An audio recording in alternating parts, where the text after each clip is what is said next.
Minute का समय performance के लिए है, लेकिन उससे पहले दो शब्द मैं आप सभी की नज़र करना चाहूँगा। नहीं, कोई शेर नहीं है। सबसे पहले आपका धन्यवाद, और धन्यवाद करना चाहूँगा निशा और नीरज का कि उन्होंने ये मंच मुझे दिया। ज़िंदगी में पहली बार इस तरह के मंच पर बैठकर मैं कविता पाठ या अपनी परफॉर्मेंस दूंगा। Thank you Nisha, thank you Neeraj. और जहाँ तक सुबह धन दौलत की बात हो रही थी, हुनर की बात हो रही थी, तो मैं कहना चाहूँगा कि एक जो अध्यापक होता है ना, वो सच में बहुत रईस होता है। रईस क्यों होता है? अभी आप मुझे बताएं कि आपकी सबसे बड़ी धन दौलत क्या है?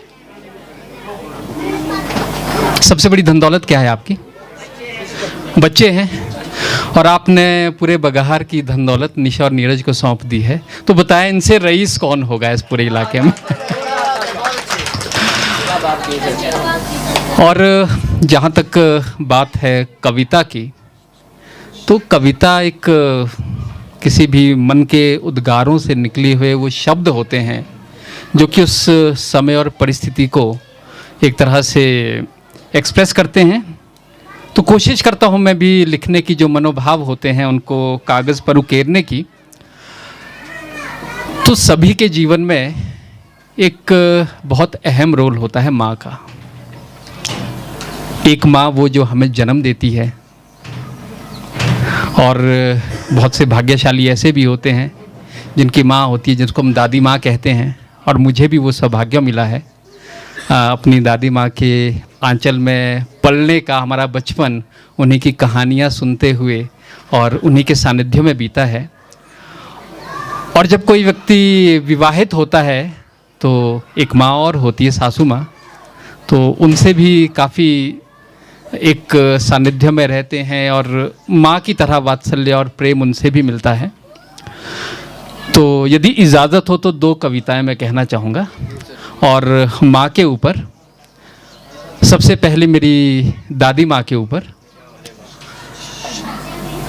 जैसे यहाँ पर बुज़ुर्ग, वैसे तो मैं बहुत नर्वस हो रहा हूँ क्योंकि सुबह से इतनी परफॉर्मेंसेस देख ली है यहाँ पर, तो इतना टैलेंट है। और यहाँ पर एक केजी क्लास के बच्चे से लेकर एक 80 साल के बुज़ुर्ग हैं सूरत राम जी, उन्होंने अपनी परफॉर्मेंस दी, तो नर्वस होना तो लाजमी है।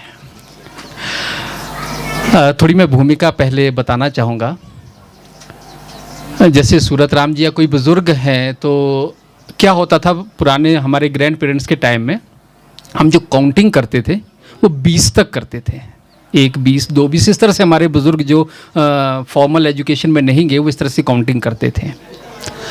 और मेरी दादी जो है, क्योंकि मेरे ग्रैंडफादर है वो सर्विस में थे, तो घर से बाहर ही रहे ताउम्र रिटायरमेंट तक, तो पूरा घर जो है मेरी दादी ने संभाला। और अभी तो घर में शायद कोई इतना ज़्यादा काम नहीं होता है, लेकिन पहाड़ों में उस समय काम होता था कि आपको क्यार भी संभालना है, आपको लकड़ी का भी इंतज़ाम करना है, आपको बच्चों को भी देखना, हर तरह से। और जीवन के अंतिम पड़ाव में मेरी दादी को पैरालिसिस हो गया था, लेकिन तब भी उन्होंने वो किसी पर आश्रित नहीं हुई। और अभी 2018 का साल मेरे लिए बहुत ही दुखद रहा, मेरी दादी मुझे छोड़कर चली गई। तो इसी भूमिका के साथ आपकी नज़र है एक छोटी सी कविता।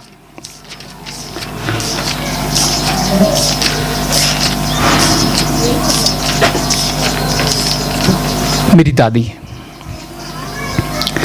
दादी अनपढ़ थी, मगर वो पढ़ना जानती थी चेहरे पर उभरे मनोभावों को, आंखों में चमकते एहसासों को। तभी तो शायद वो जान लेती थी हमारे मन की हर बात को। उसको मात्र 20 तक गिनती आती थी, मगर फिर भी वो लेखा जोखा रखती थी घर खर्च के हज़ारों रुपयों का, कुटुंब के सभी सदस्यों के हर सुख दुख का, हर ज़रूरत का। उसके चेहरे की असंख्य झुर्रियाँ, उसके चेहरे की असंख्य झुर्रियाँ एक इबारत थी जीवन भर बटोरे गए उसके अनुभवों का। वक्त की धूप में तपे उसके चांदी से सफ़ेद बालों में थी अंतर्बोध की चमक। वो कल्प वृक्ष थी, पिता थी, बड़ा भाई थी, अपने अनुजों के लिए सदा पूरी की उनकी सभी इच्छाएं, उनकी सभी ज़रूरतें। पवित्र पीपल थी वो परिवार के लिए, जो सदा देती रही ठंडी छांव, सुगंधित प्राणवायु। स्वाभिमान से ओतप्रोत मेरी दादी, सदा रही आत्मनिर्भर, पक्षाघात की अवस्था में भी रही नहीं किसी पर आश्रित, अवलंबित, निर्भर, किसी के अधीन। जाने से पूर्व शांत चित्त होकर आशीर्वाद दिया, विदा ली अपने बेटों से, एकटक निहारती रही डूबते सूरज को, मानो रश्मि रथी होकर अब निकलना चाहती हो एक अनंत यात्रा पर। मगर यात्रा पर निकलने से पूर्व प्रतीक्षा की उसने, दिए अंतिम दर्शन सभी को। अब वो रुकना नहीं चाहती थी, वो दृढ़ संकल्पित थी अपनी अंतिम यात्रा पर निकलने के लिए, और निकल पड़ी एक अनजान डगर पर, एक अनंत यात्रा पर, अकेले ही। मेरी दादी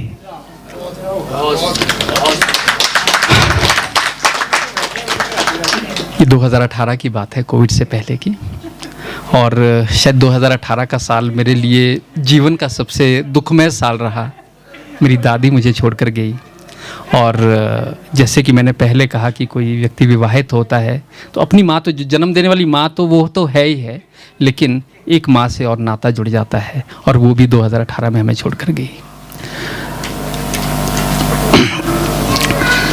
तो बहुत कष्टकारी घड़ी थी वो, खासकर मेरी अर्धांगिनी के लिए, क्योंकि वो बहुत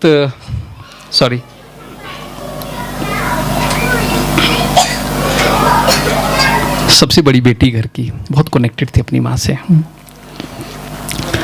तो योगिता के लिए मैंने ये कुछ पंक्तियाँ लिखी थी। योगिता मेरी पत्नी। माँ मरती नहीं है कभी, माँ मरती नहीं है कभी, वो तो जिंदा रहती है हर पल, हमारी सांसों में, हमारी अस्थि मांस मज्जा में, खून में हमारे हर पल बहता है दूध उसका। माँ मरती नहीं है कभी, वो तो जिंदा रहती है हर पल, हमारी आदतों में, हमारी स्मृति, संस्कार, संवेदनाओं में, रोम रोम में बसता है रूप उसका। तो फिर क्यों दुखी होते हो, रोते हो, पाले हुए हो ये भ्रम कि माँ चली गई है दूर, बहुत दूर हमसे। वास्तव में वो तो साथ है हमारे हर पल, हमारे गमों में, हमारी खुशी में, खुशहाली में, सफलता में, हर पग पर छाया है आशीष की उसके। माँ मरती नहीं है कभी भी, वो तो हर पल साथ रहती है हमारे। Thank you.